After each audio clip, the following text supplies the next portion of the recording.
Welcome back, Boise Entrepreneur Week. Last day of our festivities today. Your host, TM Rastegar, and I'm really honored to have with me Duane Mathis, the founder at Librarium. Thanks, Welcome, TM. Duane. Hey, thanks. Appreciate you inviting me to be here.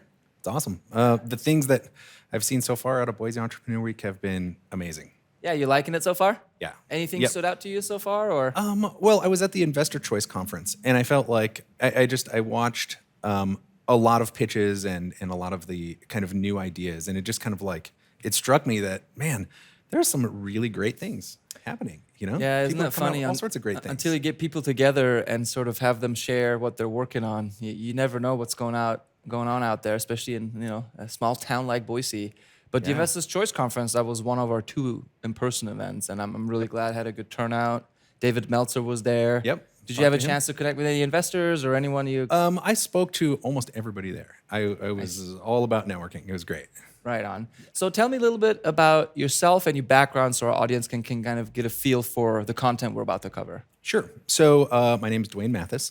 I was previously the senior VP of game development at Black Box VR, and before that, I was a R&D software engineer at Intel. But a big part of my past and kind of like what makes me who I am today, and how like and what really like leads into the product that I'm making now is that I spent 10 years in Asia. I studied Mandarin in university in Taiwan, and I had to memorize a zillion Chinese characters. And they are just so different from our alphabet that there really is. Yes, and there are patterns that you can learn to recognize, but not until you have like a fundamental level, right, of 3,000 characters or something. So yeah, I studied really hard over there, and I kind of like learned these memory techniques to be able to remember them. And so more recently, I got a business degree where I tested out of every single class. And I did that by just reading the textbook, memorizing, taking a test, like that. So for every class. CLEP tests, right? I remember taking a CLEP test. So my native tongue is Farsi. So then I learned German, and then I learned French, and then I learned English. So I can relate a little bit to going from characters to our alphabet. Oh, sure. And having to memorize things. So you're basically were exposed to this language for 10 years and had to absorb it. What methods did you end up using? I did a lot of memory palace stuff, and I also I just came up with like funny things like the character for whatever it might be, wind kind of looks like a sail to me, so I remember Okay. like feng looks like sort of like a square sail, so that's how I remember things like that. So you have this experience of memorization, intense memorization, let's call it that, and you're kind of a VR nerd. I can call you that, right? Absolutely. So how do Yeah. those two merge into what you're working on now? Yeah. So, okay.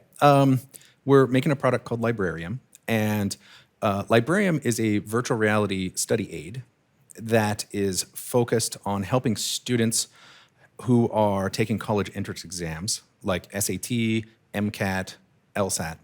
And what we bring to the table that's really unique is we take these really mental discipline heavy memory and learning techniques like the memory palace and method of Loki, and then we make that into a virtual space that the user can immerse themselves in their content, and they can engage their like spatial and auditory and tactile reasoning. And the idea is that we can leverage those techniques to make it accessible to everyone, and then they can we can appeal to all different types of learners and help to like boost education scores. So memorization as a stepping stone to ultimate learning. Yeah. So while they are learning this technique, they're also learning a better modality for learning. So as I like to say, virtual reality is always best experienced in reality. We're trying to describe a game, an environment, literally another world. How about we take a quick look at some B-roll from this product so our audience can get a better feel for what you and I are talking about? That sounds great. Let's do it. Welcome to Librarium, the world's first virtual reality study aid. Librarium is a virtual memory palace, a memorization and recall technique which has been around since the time of Socrates and has been proven to be the most effective way to recall information. With a memory palace, you tie your spatial reasoning and visual memory to the information you're trying to memorize. Let me show you what I mean. After a few minutes walking around the library, it'll be easy to remember that I saw a purple potion on a stool over there. Let's have a look. The card associated with Purple Potion is Production Possibilities Frontier. Purple Potion, Production Possibilities, that's called a mnemonic or a memory association that links these two things together. Check this one out. Liquidity Trap. Get it? Liquidity Trap because it's a cup? What can I say? I'm a dad. It turns out, though, that the funnier or wackier you can make these associations, the better it is for your ability to remember them. We have an AI running in the cloud that helps you pick a good mnemonic when you create a flashcard, or you could choose one of your own. What is a liquidity trap anyway? Oh, right, I knew that one, so I could hit memorized here. That helps the system decide if I need more practice. It also updates my spot on the study group's leaderboard. Regardless of your subject matter, Librarium is here to help you reach your study goals. Welcome back, everyone, into the real reality. So, Duane, let's talk about what our audience just saw. Great. So, you saw that we have a virtual library environment where essentially your study session is to walk around and pick up mnemonic identifiers. And so that might be like the cup, which represents the liquidity trap flashcard, right? And so that's something where it's funny, it's a liquidity trap because it's a cup, and it will help you to remember what that is. And you create those flashcards, or you download them from the community through our companion app.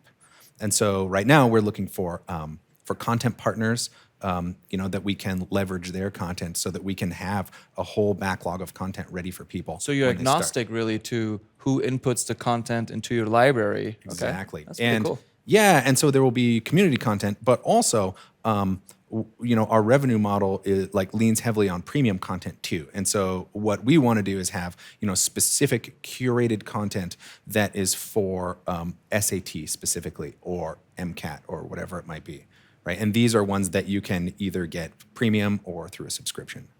Sounds like there might be a chance for a double-sided marketplace there on your revenue model. Are students your only customers in Librarium, or are there other opportunities? Well, that's interesting. I mean, students, but really lifelong learners. Anybody who wants to memorize anything, right? You could be learning a language. You could do all sorts of different applications. But one of the interesting things about this thing is that I think VR has such potential to improve education, right? It is massive.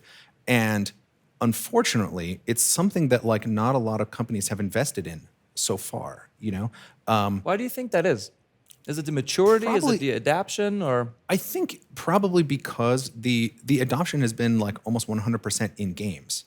And so that's kind of where the money is made. And that's where people have the experience, in order to make a product. So typically your education focused companies, they don't have a team of developers that know how to make a video game. So. And you have the unique background because you came from the gamified virtual reality world, and now. That's exactly right. And I feel a lot of educational software in the past, it kind of sucks because it wasn't really created by professional game developers. So I think we have an opportunity here, and especially with education in VR being such a blue ocean market, what we would love to do is to become a standard and plant a flag in that and start building it. I think there's a lot of benefit to the world for doing something like this. So what you're saying is there's an opportunity. Let's say there's a VR application for nurses, that nurses and game developers kind of work together and develop the training module, for example. Absolutely. Gotcha. I got to say, VR has been on the map here in Boise for quite some time. I've had a fair amount of engagement with VR professionals. Short of saying that Boise has a strong vertical of VR, what are some of the other activities or other companies or initiatives around VR that are sort of going on around us right now? Well, of course, there's Black Box VR, where I used to work. And they make a virtual reality they make machine, the world's first virtual reality gym. And so essentially you can go into a workout experience and use a fully articulated robotic resistance machine that will calibrate itself to you, and you can experience that gamified content, which will inspire you to come back and keep working out and that kind of thing. And it's very community driven. That's a pretty cool one. I've been and I've done it. It's super cool. So we got Black Box VR. Yep. Who else is around? There's Blocksmith, and they're making Marcus. Yep, Marcus, and he makes a product that like helps people to create VR content more easily.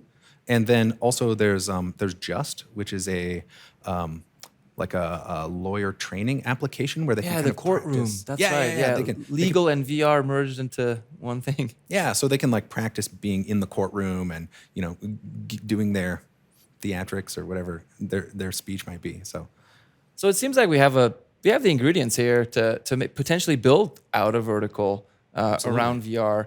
And so in terms of what's always struck me about VR is the potential of data collection, because you're in a virtual reality world and you're being, right? Yeah. You're actually acting, you're doing. And so the data collection is there any opportunities for data collection with Librarium? That's a great question. Yes.